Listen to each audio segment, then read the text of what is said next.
el libro más leído por todas las generaciones, la luz que alumbra tu camino, el alimento que fortalece tu espíritu. Narrado por Wendy Necio Sub, la Biblia en 365 días.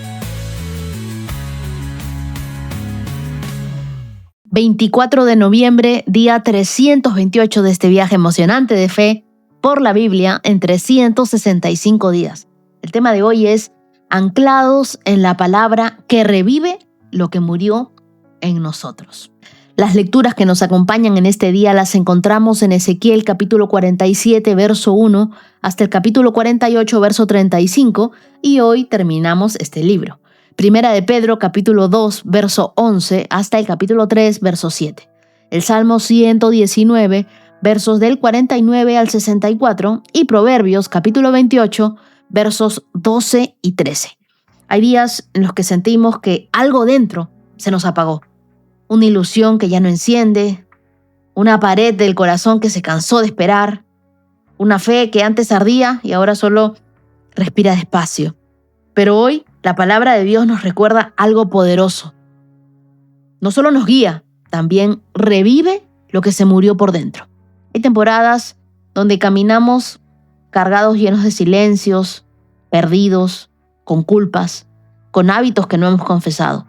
Pero la Biblia dice que cuando nosotros abrazamos la verdad de la palabra, esta se convierte en esa ancla que evita que la tristeza nos arrastre, que el pecado nos gobierne o que la noche nos robe aquello que Dios ya sembró en nuestro corazón. Hoy vamos a ver cómo la palabra es ese aliento divino que toca todo lo que creíamos terminado, ese recordatorio que te saca de la sombra, ese faro que te vuelve a ubicar cuando tu alma se dispersa.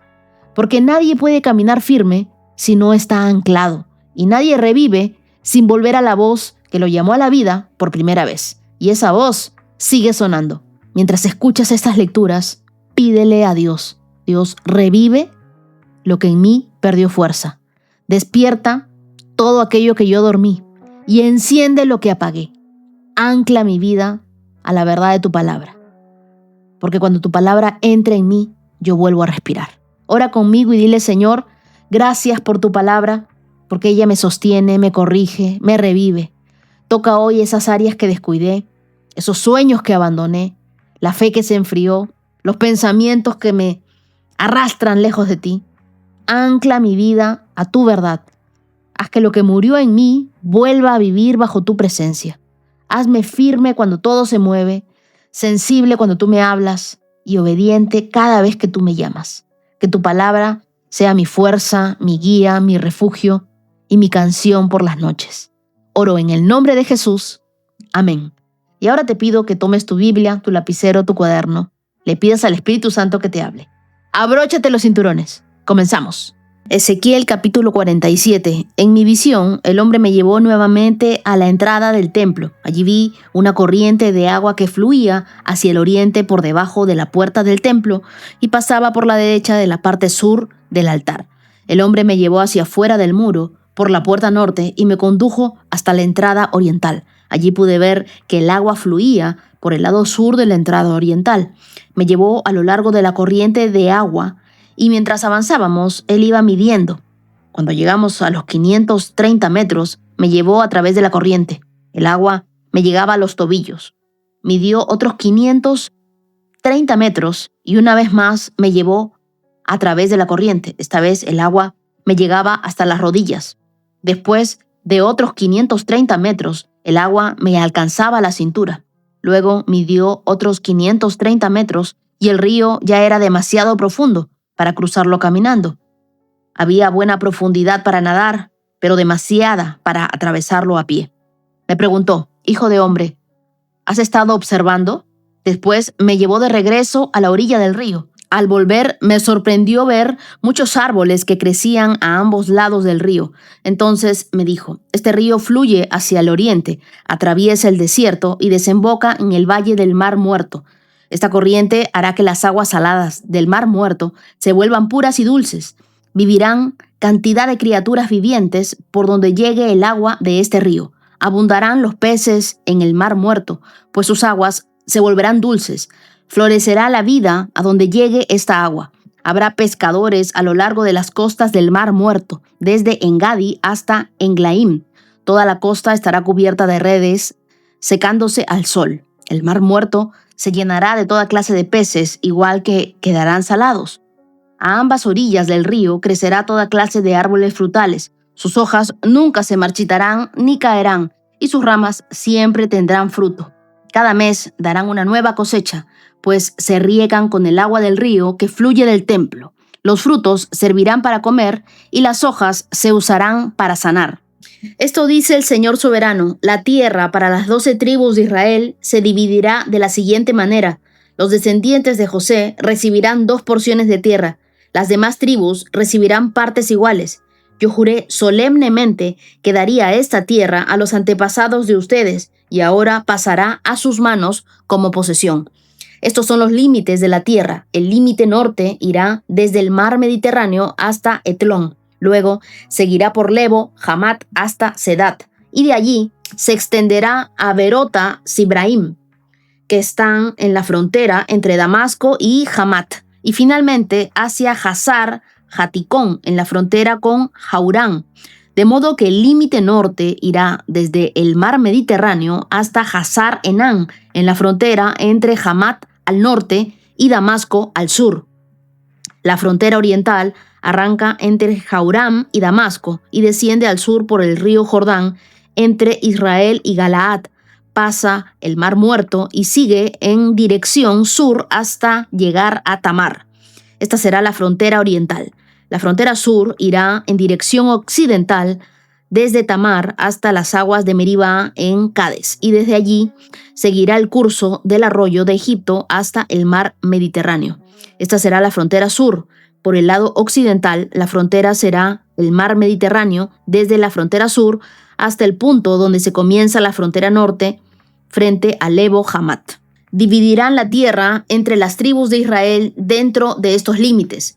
Repártanse la tierra como asignación para ustedes y para los extranjeros que se hayan unido a ustedes y estén criando a su familia en medio de ustedes. Ellos serán como israelitas de nacimiento y recibirán una asignación entre las tribus.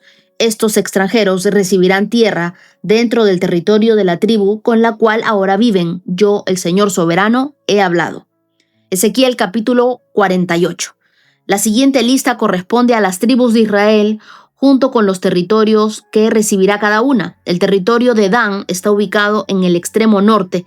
La línea fronteriza sigue la ruta de Etlón hasta Lebo Hamat y luego continúa a Hazán Enán en la frontera de Damasco, con Hamat por el norte. El territorio de Dan se extiende a lo ancho de todo el territorio de Israel, de oriente a occidente.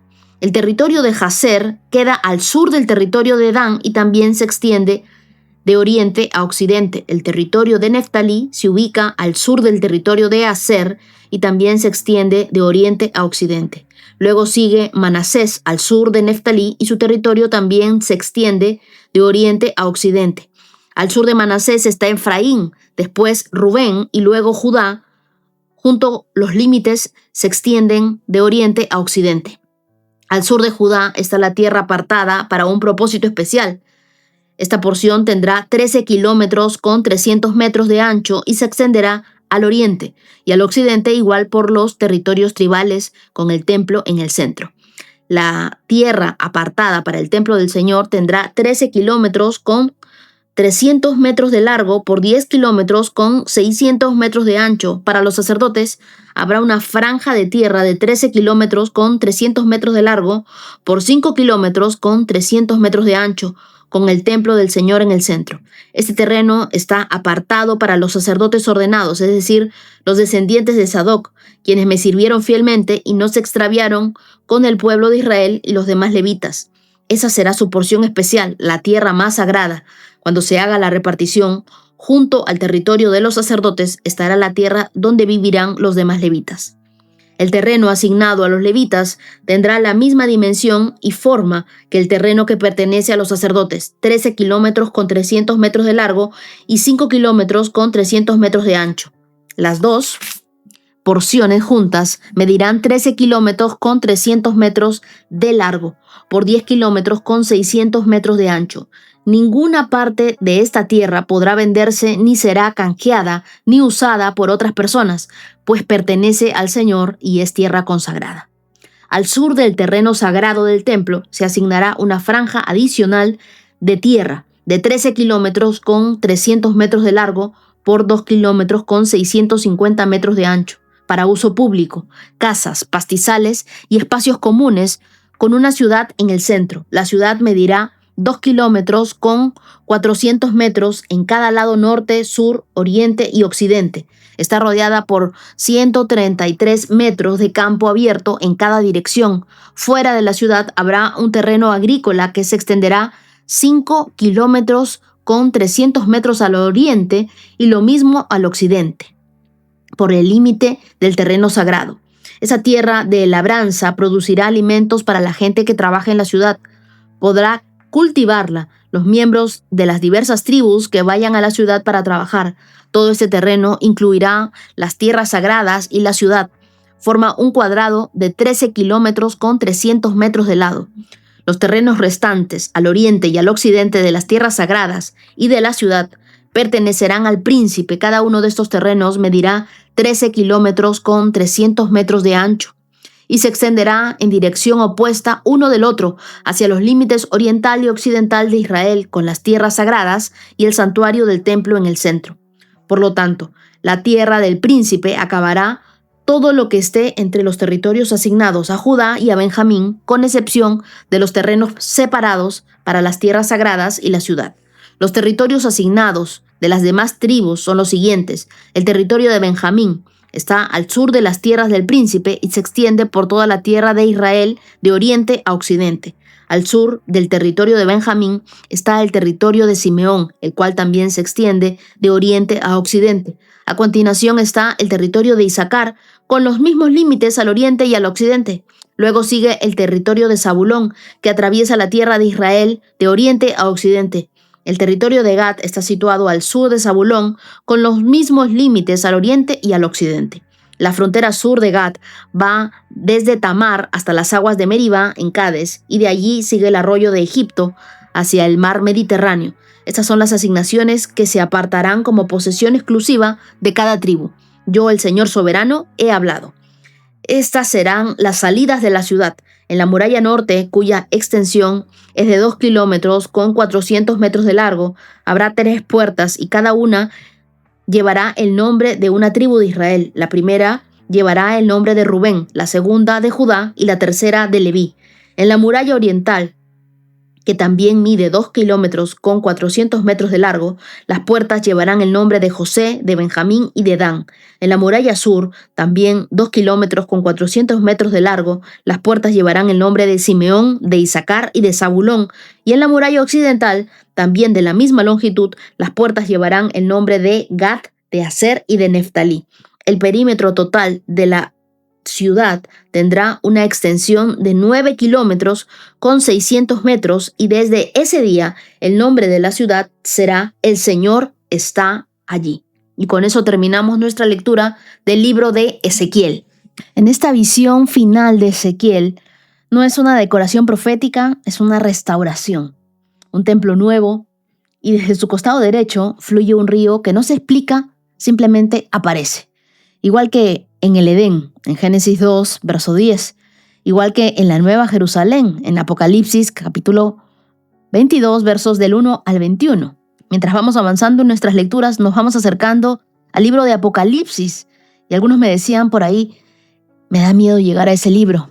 Y creo que nosotros tenemos ideas preconcebidas de lo que se nos ha dicho o de lo que hemos escuchado sobre el libro de Apocalipsis. Para nosotros, los que creemos en Dios, el libro de Apocalipsis es un libro de esperanza, nunca de miedo.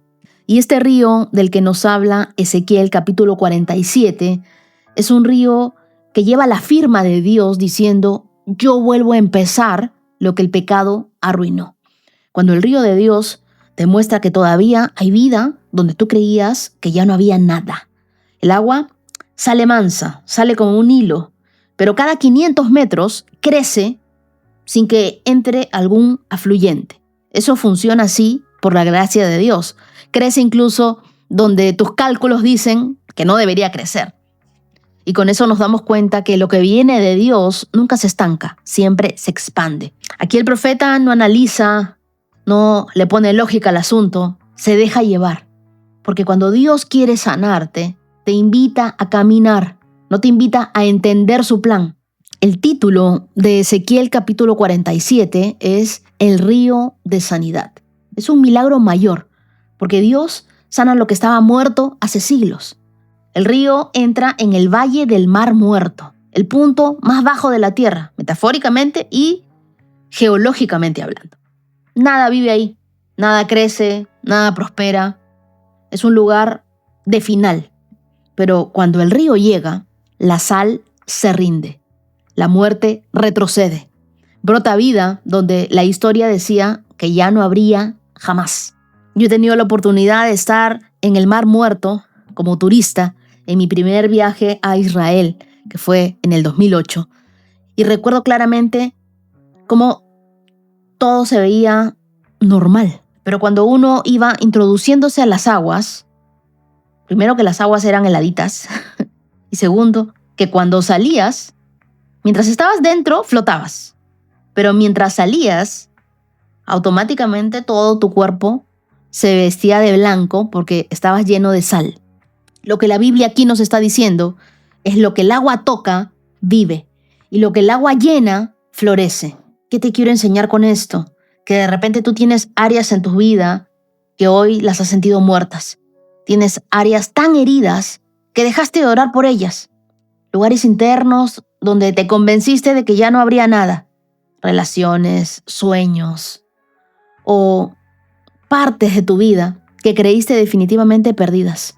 Pero quiero decirte algo, Dios es experto en dar futuro a los lugares donde solo tú ves ruinas. Y Dios lo dice de manera contundente en el verso 9 de Ezequiel 47. Vivirán cantidad de criaturas vivientes por donde llegue el agua de este río. Abundarán los peces en el mar muerto, pues sus aguas se volverán dulces. Florecerá la vida a donde llegue esta agua. En el verso 10 de ese mismo capítulo se mencionan dos lugares reales, En-Gadi y En-Glaim, ambos en la costa occidental del Mar Muerto. Eran lugares donde nadie pescaba porque no habían peces. Pero Dios dice que habrá pescadores tendiendo sus redes ahí. Esa es la imagen perfecta de cómo Dios toma zonas estériles de tu vida y las convierte en áreas fructíferas. Los lugares donde lloraste serán los lugares donde recojas fruto. Dios no solo restaura tu vida, te convierte en evidencia viviente de lo que Él puede hacer en cualquier corazón. Y en Ezequiel 47, versos 22 y 23, aparece algo sorprendente, especialmente en la cultura que se manejaba en Israel.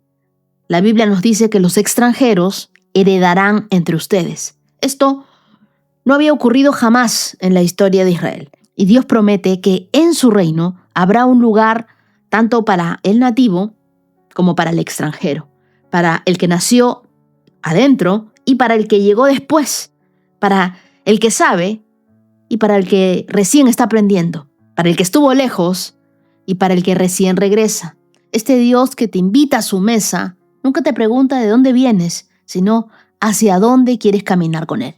En el capítulo 48 de Ezequiel, Dios asigna lugar, asigna propósito y también un nombre nuevo. La tierra se divide en 13 franjas paralelas. Esto ya no es casualidad. Dios está diciendo, aquí nadie queda fuera. Cada tribu tiene un espacio. Un templo tiene su espacio. Los sacerdotes tienen su espacio. Los levitas tienen su espacio. Las familias tenían su espacio. Y tú también tienes un espacio en el plan de Dios. Porque en el reino de Dios no hay personas que estén de sobra. No hay vidas pequeñas. No hay testimonios sin sentido. No hay llamados irrelevantes. Por eso, este libro termina con el nombre nuevo de la ciudad. Ezequiel capítulo 48, verso 35 dice, y desde ese día el nombre de la ciudad será El Señor está allí. Dios está aquí. Esta frase corona todo el libro. Cuando Él está, lo muerto vive. Cuando Dios está, lo seco florece. Cuando Dios está, lo roto se ordena. Cuando Dios está, incluso tú encuentras tu lugar. Cuando Dios está, nada vuelve a quedar igual. Todo respira propósito. Ahora, ¿cómo dejamos que ese río de sanidad toque nuestras vidas hoy? Primero, Ezequiel avanzó porque el ángel lo tomó del hombro. Permite que Dios defina tus pasos y no tus temores. Que tus temores no te limiten. Déjate medir por Dios. Camina incluso cuando el agua suba. No te asustes cuando el proceso aumente su intensidad. Así como el agua llega al pecho, es porque tú estás cerca de tu milagro. De repente debemos identificar nuestro mar muerto, nombrarlo, escribirlo, orar sobre él y decir: Dios, toca esto. Que tu río ingrese a esta zona muerta de mí y revívela. Quiero que le digas a Dios junto conmigo: Dios, tú estás aquí. Dilo hoy, en el momento en el que escuches este mensaje, ya sea en tu habitación, en tu trabajo, en tu auto, cuando estés pasando por un momento difícil, cuando recibas un mal diagnóstico, una noticia que te sientas devastado. Dios, tú estás aquí. Toma tú el control de todas las cosas. Ora conmigo y dile: Señor, gracias porque tu río sigue fluyendo sobre mí. Ese río de sanidad que toca todas mis zonas secas, que se lleva todos mis miedos, todas mis derrotas, todos mis silencios. Haz vivir lo que creí, que ya no tenía futuro. Hoy, Dios, tráelo a la vida. Entra en mis decisiones, en mi familia, en mis emociones, en mis batallas. Que donde llegue tu presencia, todo vuelva a respirar vida. Hoy declaro sobre mi corazón lo que dijo Ezequiel sobre la ciudad. Dios está aquí, Dios está conmigo, Dios está en lo que viene. Dios, tú estás presente. Y donde tú estás, milagros ocurren, Dios. Donde tú estás, fluye un río de sanidad. Oro en el nombre de Jesús. Amén. Primera de Pedro, capítulo 2, verso 11. Queridos amigos, ya que son extranjeros y residentes temporales, les advierto que se alejen de los deseos mundanos que luchan contra el alma. Procuren llevar una vida ejemplar entre sus vecinos no creyentes. Así, por más que ellos los acusen de actuar mal, verán que ustedes tienen una conducta honorable y le darán honra a Dios cuando Él juzgue al mundo. Por amor al Señor, sométanse a toda autoridad humana, ya sea al rey como jefe de Estado, a los funcionarios que Él ha nombrado, pues a ellos el rey los ha mandado a que castiguen a aquellos que hacen el mal y a que honren a los que hacen el bien. La voluntad de Dios es la vida honorable de ustedes, que haga callar a la gente ignorante que los acusa sin fundamento alguno. Pues ustedes son libres, pero a la vez son esclavos de Dios, así que no usen su libertad como una excusa para hacer el mal. Respeten a todos y amen a la familia de creyentes. Teman a Dios y respeten al rey. Ustedes, los que son esclavos, deben someterse a sus amos con todo respeto. Hagan lo que ellos les ordenan, no solo si son bondadosos o razonables, sino también si son crueles. Pues Dios se complace cuando ustedes, siendo conscientes de su voluntad, sufren con paciencia cuando reciben un trato injusto. Es obvio que no hay mérito en ser paciente si a uno lo golpean por haber actuado mal, pero si sufren por hacer el bien y lo soportan con paciencia, Dios se agrada de ustedes, pues Dios los llamó a hacer lo bueno, aunque eso signifique que tengan que sufrir tal como Cristo sufrió por ustedes. Él es su ejemplo y deben seguir sus pasos. Él nunca pecó y jamás engañó a nadie. No respondía cuando lo insultaban, ni amenazaba con vengarse cuando sufría. Dejaba su causa en manos de Dios, quien siempre juzga con justicia. Él mismo cargó nuestros pecados sobre su cuerpo en la cruz, para que nosotros podamos estar muertos al pecado y vivir para lo que es recto. Por sus heridas ustedes son sanados. Antes eran como ovejas que andaban descarriadas, pero ahora han vuelto a su pastor, al guardián de sus almas. Primera de Pedro, capítulo 3. De la misma manera, ustedes, esposas, tienen que aceptar la autoridad de sus esposos.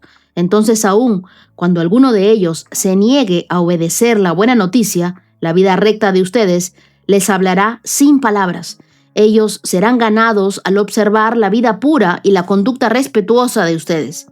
No se interesen tanto por la belleza externa, los peinados extravagantes, las joyas costosas o la ropa elegante. En cambio, vístanse con la belleza interior, la que no se desvanece, la belleza de un espíritu tierno y sereno, que es tan precioso a los ojos de Dios. Así es como lucían hermosas las santas mujeres de la antigüedad. Ellas ponían su confianza en Dios y aceptaban la autoridad de sus maridos. Por ejemplo, Sara obedecía a su esposo, Abraham, y lo llamaba Señor. Ustedes son sus hijas cuando hacen lo correcto, sin temor a lo que sus esposos pudieran hacer. De la misma manera, ustedes maridos tienen que honrar a sus esposas. Cada uno viva con su esposa y trátela con entendimiento. Ella podrá ser más débil, pero participa por igual del regalo de la nueva vida que Dios les ha dado. Trátenla como es debido, para que nada estorbe las oraciones de ustedes. En estos pasajes, Pedro abre diciendo: queridos amigos, ya que son extranjeros y residentes temporales, lo dice en el verso 11, y describe a alguien que vive en un país que no es el suyo, con un permiso temporal, como si estuviéramos visados. Yo creo que así te ve Dios en este mundo. No desarraigado, no perdido, sino enviado. El cielo no es un lugar imaginario, es un lugar real, el lugar donde Dios vive, donde su voluntad es la atmósfera misma. Ese cielo ya comenzó a invadir la tierra desde el tabernáculo, el templo, Jesús y el Espíritu Santo habitando en cada creyente. Por eso Pedro dice, su hogar real es con Dios. Y por eso vivían como ciudadanos de allá y no de aquí. Cuando tú recuerdas de dónde vienes, resistes a todo lo que quiere arrastrarte. Cuando tú recuerdas a dónde vas, caminas diferente. Sabes que estás aquí de paso. Y lo que Pedro está diciendo es, no negocies tu identidad por deseos terrenales. Estos deseos que son contrarios a Dios no solo te seducen, sino que pelean. Son un ataque para ti. En el verso 12 de Primera de Pedro 2, se nos llama a vivir una vida ejemplar. Yo lo resalté en mi Biblia, porque aquí lo que Dios está diciendo es que aunque no creen las personas en Dios, al verte glorificarán a Dios y lo harán a través de tu vida. Tu vida predica más fuerte que tus palabras. Esta enseñanza viene directo del Sermón del Monte, de Mateo capítulo 5, verso 16. La luz que brilla sin hablar. No pienses que la gente es inalcanzable solo porque entiende mal el cristianismo. Algunos no rechazan la fe, rechazan la versión distorsionada que alguien les mostró y no quieren ir a la iglesia porque dicen, no, me he decepcionado de la gente. Y hay mucha gente que está decepcionada de los cristianos, pero no del Dios de los cristianos. Lo que nosotros debemos ser son buenos embajadores de la buena noticia de Dios. La vida de un hijo de Dios es la mejor carta de presentación del cielo a un mundo que ha olvidado cómo luce la verdad. La gente está cansada de palabras y quiere más resultados. Quiere ver vidas ejemplares. Hoy en redes sociales, en la oficina, en la familia, la vida recta pesa más que un debate brillante. Vivimos en un mundo tan cínico que la integridad es revolucionaria. Así que tú enseña, vive de manera ejemplar y sé la Biblia de aquellos que nunca leerían la Biblia. Aprende a que la gente vea tu testimonio y que aprenda a conocer a Dios a través de tus actos, de cómo has cambiado. Porque yo estoy segura que a muchos de nosotros se nos nota que estamos leyendo la Biblia, que estamos teniendo comunión con Dios, que somos sus íntimos. Cada día estamos más cerca de Dios y eso de todas maneras nos va transformando. Hay personas que deben haber menguado en su carácter. De repente eras impaciente y ahora eres más paciente. De repente antes estabas amargado, molesto por algo, no podías perdonar y ahora estás viviendo en paz. Eres más perdonador, más conciliador. Te has vuelto totalmente distinto a como dice la palabra de Dios. Continúa en esa línea. Sigue viviendo una vida ejemplar. Y en el verso 13 de Primera de Pedro, capítulo 2, Pedro comienza a agarrar carne y dice que debemos respetar a las autoridades, someternos a la autoridad. Y recuerden que él en ese momento tenía de gobernante a Nerón, uno de los peores tiranos de la historia. Porque ya me imagino que algunos de ustedes debe haber leído esta parte conmigo y debe haber dicho, ¿someterme a la autoridad? Lo que pasa es que Pedro no conocía a mi presidente, o Pedro no sabía el sistema político en el que uno vive. Esto no era de ahora, esto ha sido de toda la vida. El límite siempre será Hechos capítulo 5, verso 29. Obedecer a Dios antes que a los hombres. Pero en este momento Pedro apunta a otra cosa, a la sumisión voluntaria por amor a Dios, que es un arma espiritual. Él desarma la ignorancia, silencia la calumnia y fortalece el testimonio. La verdadera autoridad no se mide por cuánto mandas, sino por a quién decides honrar cuando nadie te está mirando. El creyente no obedece por miedo, sino por convicción. No honra porque la autoridad sea perfecta, porque autoridad perfecta solo Dios, sino que honramos porque Dios es nuestra autoridad y Él nos ve y Él nos pide que nosotros seamos respetuosos de las autoridades. Y yo, al igual que ustedes, muchas veces me he tenido que amarrar la lengua porque uno a veces quiere refutar sobre las autoridades, hablar mal de las autoridades que nos presiden, pero tenemos que aprender a tener una lengua compasiva. Hablar como Jesús hablaría, actuar como Él lo haría. Y siempre tengo una pulsera que me recuerda a eso, que me regaló una amiga que dice, ¿qué haría Jesús? Verso 16 dice, son libres, pero a la vez son esclavos de Dios. Y esto es poderosísimo. La libertad que Jesús da no es licencia para vivir sin consecuencia, sino es una plataforma para servir con excelencia. La libertad más alta no es hacer lo que yo quiero, sino estar tan llena de Dios que ya no deseo aquello que me destruye. Porque por mucho tiempo nosotros hemos tratado de vivir en libertad y lo que hemos hecho es vivir en libertinaje, dar rienda suelta a nuestros deseos. Pero ser libre no es romper las reglas, es romper cadenas que nos alejaban de nuestro diseño original, del plan que Dios ordenó para nosotros. Y cuando hacer el bien te cuesta, Cristo es tu modelo y Él también es tu fuerza. Pedro se dirige ahora a los esclavos y habla con ellos en los versos del 18 al 21. Ellos vivían en un mundo donde los esclavos no tenían derechos. Entonces Pedro les da dignidad y les dice, tu obediencia, tu paciencia, tu integridad te importan. Dios lo ve y Dios se agrada. Y muchas veces ellos tenían amos crueles, injustos, irracionales. Y Pedro no aplaude su injusticia, pero sí exalta el valor de aquellos que creemos en Dios y que decidimos parecernos más a Cristo. Cristo sufrió sin pecar, sufrió sin devolver insulto por insulto, no se vengó, dejó su causa en las manos del Padre. Yo creo que eso nos está faltando a nosotros, aprender a reaccionar y hacer las cosas como Jesús las haría. ¿Y sabes qué? El enemigo no puede apagar a una persona que entrega cada golpe recibido en las manos del Dios que hace una justicia perfecta. Porque esta es la madurez. No dejar que el dolor decida nuestra reacción. No permitir que la injusticia defina nuestro carácter. De repente antes, Pedro pudo haber cortado orejas. Pero el mismo Pedro que escribe esta carta es un Pedro que superó procesos, que conoció a Jesús de cerca y que vio cómo Jesús nos invita a reaccionar. No a la defensiva, no con venganza, sino aprendiendo a perdonar.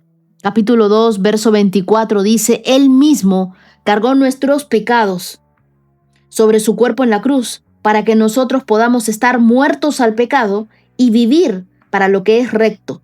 Por sus heridas, ustedes son sanados. Yo resalté este verso en mi Biblia para recordar, Cristo cargó con mis pecados para que yo cargue con su propósito. Y acá hay algo interesante que debemos ver para que nosotros podamos estar muertos al pecado. ¿Tú te has dado cuenta que los muertos ya no tienen deseos? No vamos a ver dos muertos en la morgue coqueteándose, No vamos a ver dos muertos en la morgue fornicando, porque ya están muertos. Y la Biblia dice, para que nosotros podamos estar muertos al pecado. La próxima vez que el pecado te trate de buscar para que vuelvas a lo mismo, recuerda que tú ya estás muerto a eso. Tú ya moriste. Ya no hablas. Ya no vas por ese camino. La cruz no solo limpia tu pasado, sino que te impulsa al nuevo futuro que Dios creó para ti. Cristo tomó tu lugar para que tú puedas tomar su camino. Él no solo te perdona, Él te habilita para ser libre de ese ciclo, del patrón, de la esclavitud del pecado. Y el mismo verso 25 lo dice, antes eran como ovejas que andaban descarriadas. Y yo quiero que resaltes la parte antes. Pero ahora han vuelto a su pastor, el guardián de sus almas. El corazón de este pasaje es volver al pastor, al guardián de tu alma. Esto es identidad. Antes tú eras una oveja descarriada, hacías lo que querías, te dejabas guiar por tus deseos, ibas donde se te daba la gana.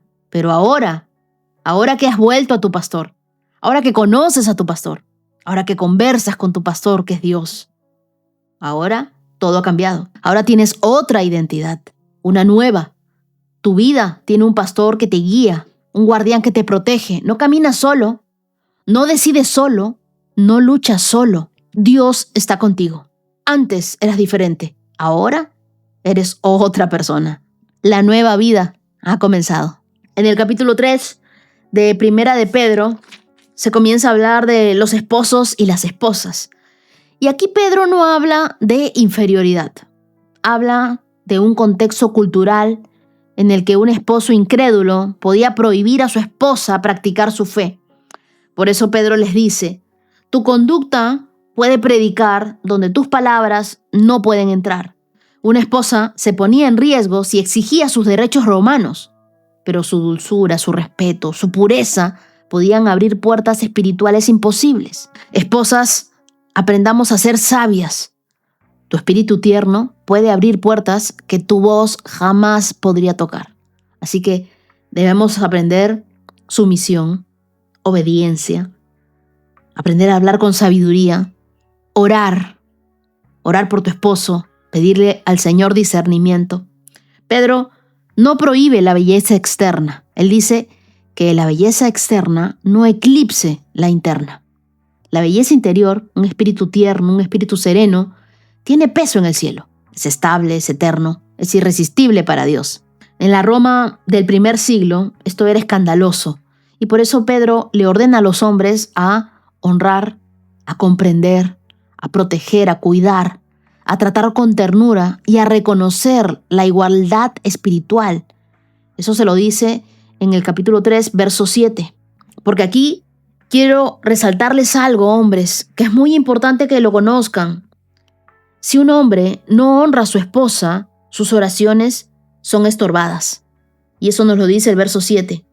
Trátenla como es debido para que nada estorbe las oraciones de ustedes. El matrimonio no es jerarquía, no es control, no es yo mando y tú obedeces. Es yo cuido tu alma, tú cuidas la mía. Ambos caminamos de la mano de Dios. Así que recuerda tu ciudadanía celestial. Cuando tú sepas quién eres, sabrás cómo vivir.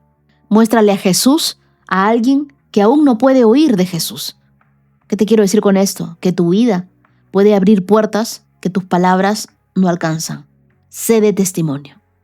Honra, incluso cuando no te sea fácil. Ora conmigo y dile, Señor, enséñame a vivir como un ciudadano del cielo. Mientras yo camino en esta tierra, que viva con la mente en el cielo. Guarda mi vida de los deseos que quieren arrastrarme lejos de ti.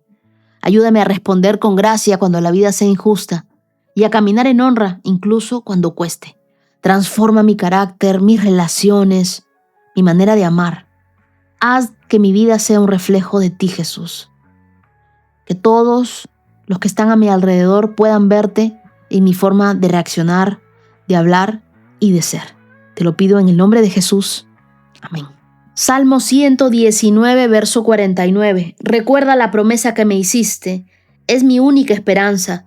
Tu promesa renueva mis fuerzas, me consuela en todas mis dificultades. Los orgullosos me tratan con un desprecio total, pero yo no me aparto de tus enseñanzas. Medito en tus antiguas ordenanzas. Oh Señor, ellas me consuelan. Me pongo furioso con los perversos, porque rechazan tus enseñanzas. Tus decretos han sido el tema de mis canciones en todos los lugares donde he vivido. De noche reflexiono sobre quién eres, Señor. Por lo tanto, obedezco tus enseñanzas. Así paso mis días obedeciendo tus mandamientos. Señor, eres mío. Prometo obedecer tus palabras. Deseo tus bendiciones con todo el corazón. Ten misericordia, como lo prometiste. Consideré el rumbo de mi vida y decidí volver a tus leyes. Me apresuré sin demora a obedecer tus mandatos. Gente malvada trata de arrastrarme al pecado, pero estoy firmemente anclado a tus enseñanzas. Me levanto a medianoche para agradecerte por tus justas ordenanzas. Soy amigo de todo el que te teme, de todo el que obedece tus mandamientos. Oh Señor, tu amor inagotable llena la tierra. Enséñame tus decretos. Este tramo del Salmo 119 es una declaración de alguien que descubrió que la palabra de Dios no es teoría, sino supervivencia.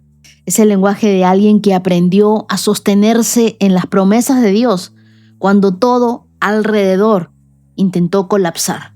Porque aquí el salmista habla de alguien que había vivido suficiente dolor para entender que la esperanza no es optimismo, es memoria.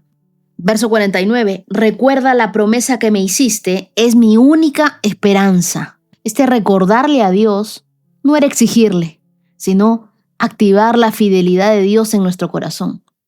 Porque al recordarle a Dios lo que Él ya sabe, hace que yo mismo recuerde lo que me puedo olvidar.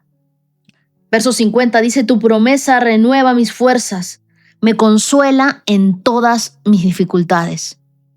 Aquí el salmista está confesando que no es fuerte por sí mismo, sino que se aferra a algo eterno, a Dios, en medio de todo lo que está viviendo. Cuando Dios te da una promesa, no es simplemente una frase bonita. Él te da un lugar de donde sostenerte cuando todo lo demás falla. Por eso es tan importante que nosotros conozcamos las promesas de Dios. Y por eso es que el próximo año nosotros comenzamos leyendo una promesa de Dios. Una que está ubicada dentro de nuestras lecturas de todo el día. Entonces, cada día, durante 365 días, vamos a aprender una promesa bíblica. ¿Qué es lo que Dios nos quiere decir? ¿Qué es lo que dijo hace mucho tiempo en su palabra? Hay cantidades de promesas, pero solo vamos a estudiar 365. Porque cuando nosotros aprendemos esas promesas, podemos sostenernos en los momentos más difíciles.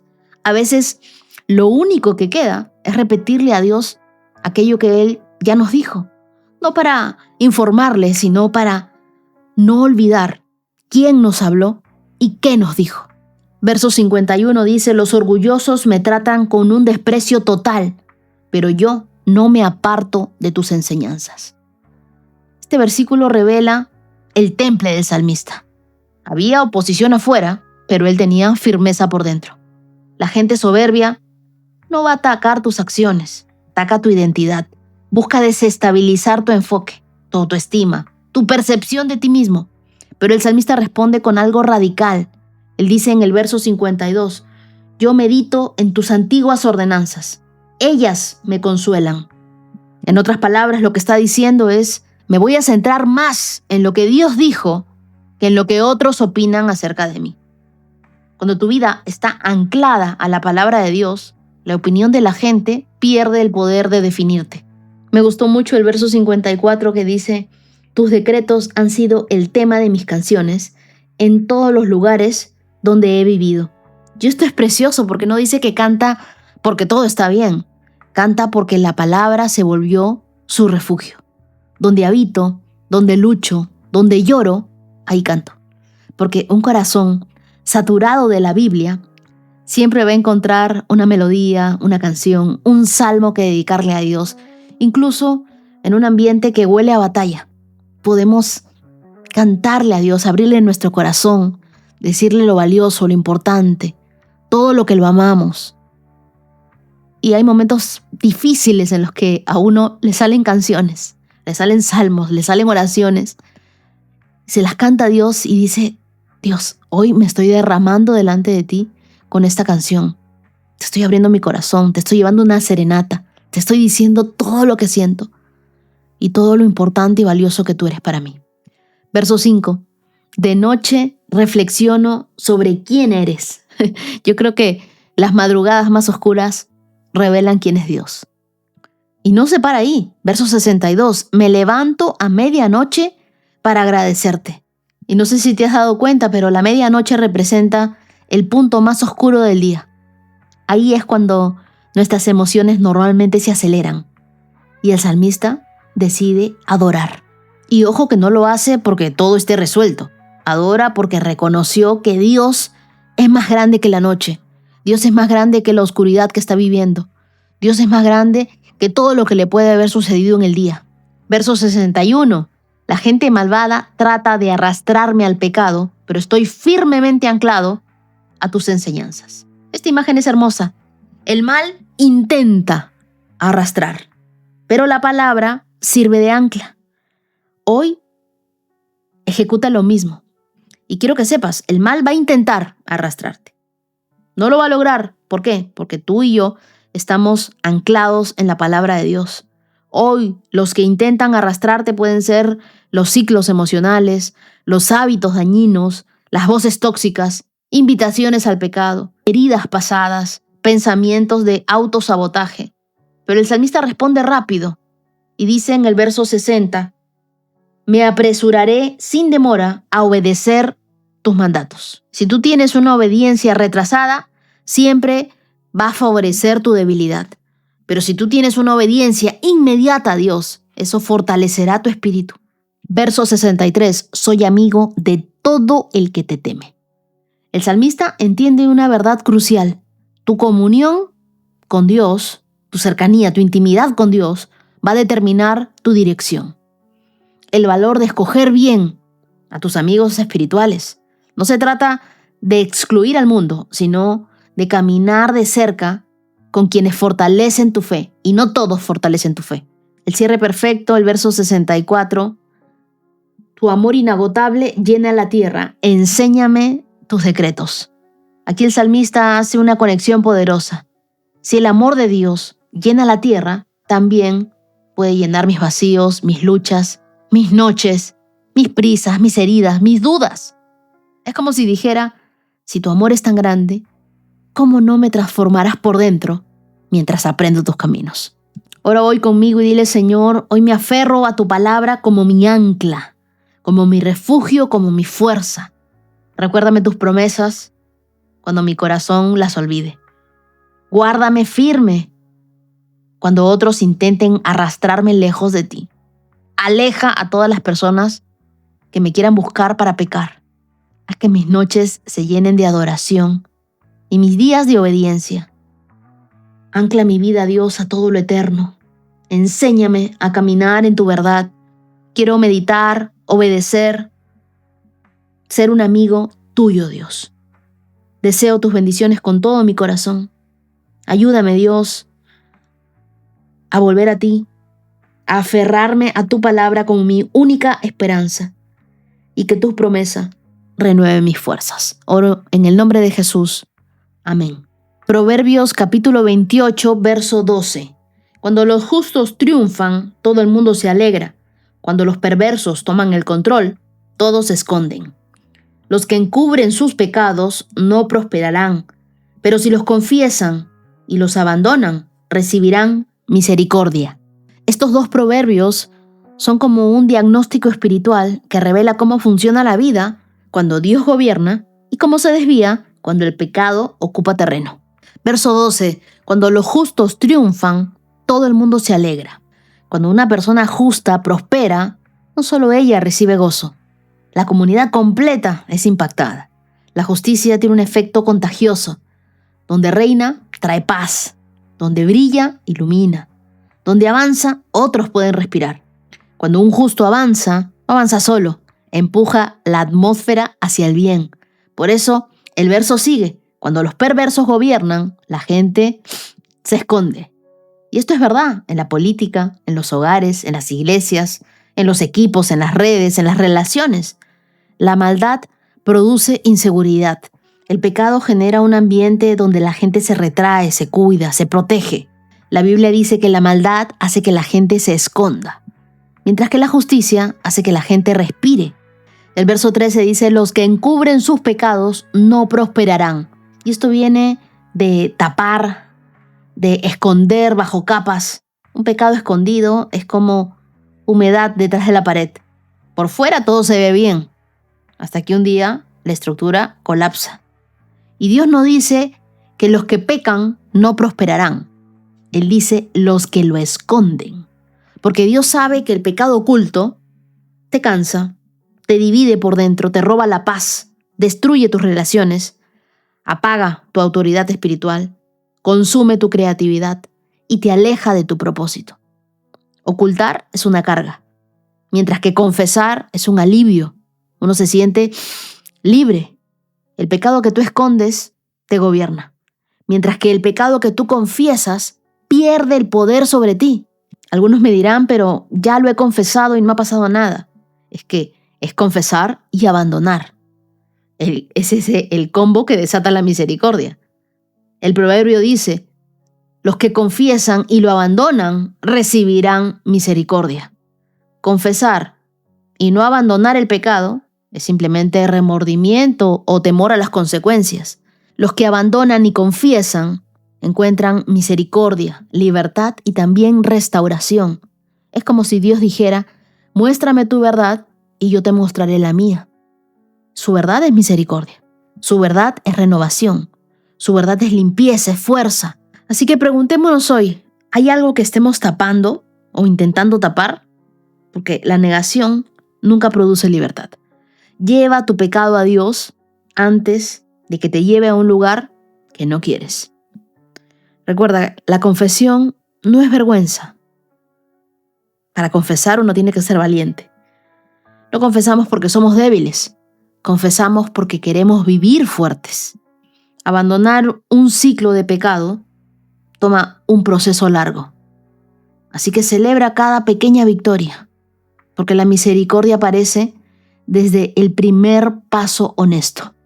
Si hay algo que te tiene viviendo con culpa, hay algo que quisieras decir y no se lo has dicho a nadie y necesitas sacarlo de ti, bueno, tómate un momento, escríbeme un mensaje privado, oremos juntos sobre eso, pero no te lo quedes, no lo guardes, expónlo y deja que la misericordia de Dios te alcance. Ora conmigo y dile, Señor, examina mi corazón, muéstrame todo lo que intento ocultar, dame valentía para confesar y fuerza para abandonar todo lo que me estanca. Que tu misericordia renueve mi espíritu, mis decisiones, mi caminar. Yo decido vivir en integridad. Ayúdame, Dios, que mi vida sea un lugar donde otros respiren paz, que todos puedan ver que tú reinas en mí y que hay un cambio. Hoy me abrazo de tu misericordia y te doy las gracias por cada nuevo camino que has abierto para mí. Oro en el nombre de Jesús. Amén. Día 328, check. Y hoy quiero compartirles un testimonio que me confirma una vez más que cuando Dios habla, cumple. Este mensaje me lo envió una íntima, Ana Valentina, y su historia es de esas que levantan la fe. Ella me cuenta que hace unos años estaba viviendo una temporada muy difícil, que no tenía trabajo, y justo en estos días era donde más lloraba, más se desesperaba, y Dios le habló, y lo hizo a través de este podcast. Ella recibió una palabra clara que le decía, confía, y aunque tenía miedo, lo hizo. Un día abrió su Biblia, terminó de leer un versículo, y mientras cerraba la página, sonó su teléfono. Era la empresa donde había postulado, que le decía, fuiste seleccionada. Ese fue el primer milagro. Pero hace unos meses volvió a sentirse angustiada, no porque le faltara trabajo, sino porque el dinero se le acababa, se le perdía, se iba sin explicación, aparecían gastos, fuga, ansiedad, y por más que intentaba confiar, la preocupación venía de nuevo. Y Dios, como siempre hace, empezó a hablarle de nuevo. No tengas afán, confía en mí. Ella me confiesa que, aunque intentaba creer, la ansiedad la empujaba hacia el miedo, pero decidió hacer algo valiente. Dejó la situación en manos de Dios. Y aquí viene lo hermoso. Un día escuchó el episodio del 3 de septiembre. Yo hablé algo muy específico, que decía: disfruta el trabajo que tienes, es un regalo de Dios. ¿Cómo va a bendecirte si no valoras dónde estás? ¿No?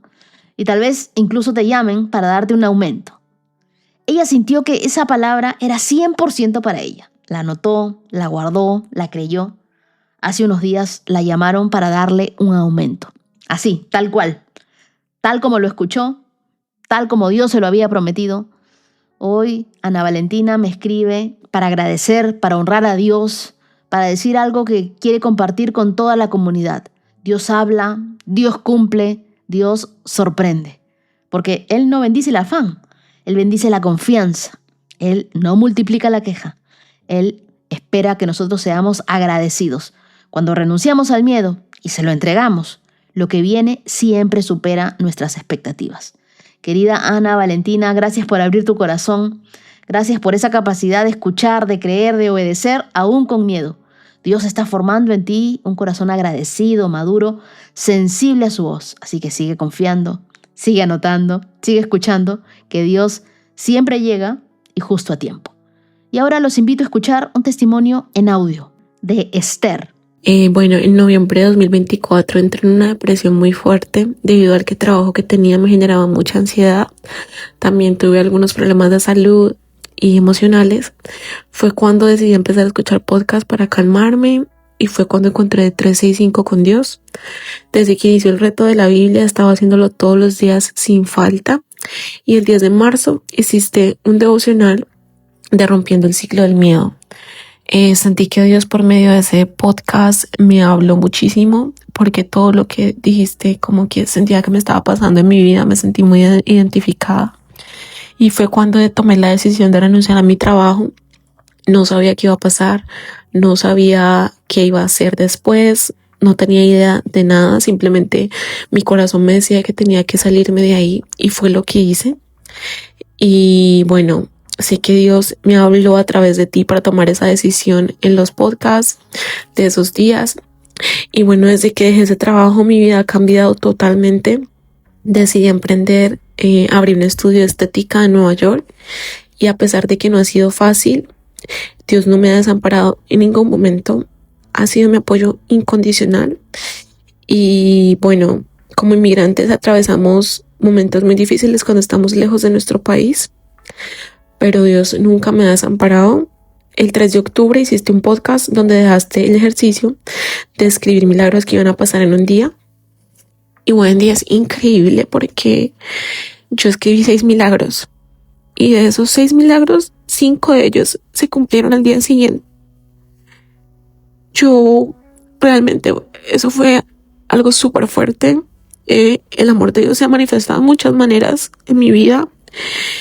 Y siempre he estado segura de que todo lo que Él hace es por nuestro bien y que su amor es incomparable. Sé que al igual que yo, hay muchas personas que también son emigrantes que te escuchan y quiero decirles que no están solos. Dios está con ustedes, Dios está con nosotros y cuando Él es el refugio en nuestras vidas, no hay nada, de verdad no hay nada que dañe los planes que Él tiene para nosotros. Hoy por hoy mi estética en Nueva York no es nada más conocida ni tampoco tengo muchos clientes, pero es una obra de amor de Dios en mi vida y poco a poco sé que Él me va a proveer todo lo que necesito en mi vida. Mi ansiedad ha disminuido muchísimo, siento mucha paz en mi corazón, mi relación con Dios está más fuerte que nunca, la verdad, y quiero darles una palabra que es Hebreos 11. La fe es la certeza de lo que se espera y la convicción de lo que no se ve. Cuando nuestra fe está puesta en Dios, de verdad que no hay nada que pueda destruirla. Nada. El amor de Dios es increíble y cuando Él es el pilar de nuestra vida, de todo lo que hacemos, de verdad de que todo sale perfecto. Así que Wendy, quería darte las gracias por todo lo que haces, por ser luz en vida de muchas personas. Que Dios te bendiga y mil gracias por todo lo que haces, de verdad. Querida Esther, tu historia es tan valiente que estoy segura que va a levantar a muchos que hoy están escuchando este episodio, especialmente a quienes como tú están lejos de su país, enfrentando ansiedad, incertidumbre, miedo. Sabes que Dios usa los lugares donde más nos duele para mostrarnos dónde empezar a sanarnos. Y quiero decirte algo, abrir un estudio en Nueva York no es poca cosa. Eso solamente Dios te ayudó a abrirlo y te ayudará a mantenerlo. Y a todos los inmigrantes, no están solos. Dios está con ustedes. Y así como Él ha obrado en la vida de Esther, también obrará en sus vidas, siendo un refugio. Querida Esther, te regalo el Salmo 126. Y hoy quiero agradecer a los corazones generosos de esta hermosa comunidad. Muchas gracias, Verónica Quiroz. Muchas gracias, Viviana López. También quiero agradecer a Liliana Remar por esos riquísimos chocolates y a su niña por esa pulserita que me regaló. Y quiero regalarles 2 de Samuel, capítulo 22, verso 3, que dice: Él es mi escudo, el poder que me salva y mi lugar seguro. No hay mejor lugar seguro que en la presencia de Dios. Quiero decirles también que ustedes estarán en mis oraciones. Y ahora quiero saludar a los que hoy, 24 de noviembre, están cumpliendo años. Feliz cumpleaños para mi querida Elizabeth Carreño en Medellín, Colombia. Eli, le doy gracias a Dios por estos 52 años en los que Él te ha permitido estar bajo su favor y su gracia. Oro para que este nuevo año experimentes más de la fidelidad de Dios y de su cuidado en cada detalle. Te regalo Isaías capítulo 40, verso 31. Hoy también quiero enviar un saludo grande hasta Comitán, Chiapas, para mi querida amiga Tali, que hoy está celebrando sus 30 años de vida. Tali, oro para que este nuevo año sea un renacer en tu corazón. Que el amor de Dios te abrace fuerte, borre toda duda, renueve sobre ti ese favor, que te haga saber que tú eres valiosa, hermosa, fuerte, que fuiste creada con propósito. Te regalo hoy Jeremías capítulo 29, verso 11. También quiero saludar a Giselle Vanessa Peña, hasta Barranquilla, Colombia. Giselle, oro para que este nuevo año te mantenga firme en la fe, llena de gozo, rodeada de gracia. Te regalo el Salmo 138, verso 8. Hoy también quiero saludar a Katy García Yepes. Este saludo viene de parte de tu amiga Mili. Katy, que este cumpleaños sea para ti un tiempo en el que puedas experimentar el favor, la gracia y la bendición de Dios. Hoy oro por ese esposo que estás esperando. Recuerda que Dios todo lo hace hermoso en su tiempo. Te regalo 1 Corintios 13 y que este nuevo año sea un recordatorio de que Dios no se ha olvidado de ti. Hoy también quiero saludar a Raquel Duarte, que está en Orlando. Te cuento que Adela me escribió diciéndome que le recomendaste este podcast y que fue el regalo más lindo que pudiste darle. Muchísimas gracias, mi querida Raquel. Oro para que este nuevo año te sientas una mujer virtuosa, que sepas que tú eres una hija, una esposa, una mamá, una hermana muy amada. Que el Señor renueve tus fuerzas. Te regalo 2 de Samuel, capítulo 22, versos 2 y 3. Y hoy también quiero saludar a alguien que me acompaña desde el 17 de enero, a mi querida Ríos Isleni, que me acompaña desde Texas. Me honra saber que desde ese día te sientes parte de estos íntimos. Gracias por caminar conmigo, gracias por amar la palabra de Dios. Oro para que este nuevo año Dios te sorprenda con paz, con direcciones claras y con respuestas a cada una de tus oraciones. Te regalo Santiago capítulo 1, verso 5. Hoy también quiero saludar a Camila Sierra Betín, una joven que hoy está cumpliendo 15 años. Sé que Él está formando en ti una gran mujer de Dios. Tú eres una chica auténtica, única, la alegría para tu familia. Camila, te regalo Isaías capítulo 58, verso 11, y tu vida es un regalo de Dios. Hoy también quiero saludar a Dubán Granja Tenorio hasta Alemania. Me uno a la voz de tu hija, Ariana Granja, que desde Cali te envía un saludo con todo su cariño. Y ella me dice que es hermoso ver a un padre que, aún lejos, sigue siendo un referente de amor, de fuerza y de presencia. Oro para que Dios siga guardando tu camino, renovando tus fuerzas, dándote sabiduría cada día. Te regalo el Salmo 121, Dubán, que este año Dios te sorprenda con puertas nuevas y con fortaleza en cada paso. Hoy también quiero celebrar el cumpleaños de Rebeca Luna Soto. Te cuento que tus hijas, tus nietos, te aman muchísimo. Gracias por ser una mujer que guía con amor, por tu fe constante, por caminar tan cerca de Dios. Oro para que este nuevo año sea de fuerza, de renovación, de respuestas y de alegría. Te regalo Números capítulo 6, versos del 24 al 26. Muchas gracias, querida comunidad, por acompañarme hasta aquí. Nos vemos el día de mañana con más de la palabra de Dios. Dios los bendiga. Shalom, shalom. 365 con Dios, con Wendy Necio Sub.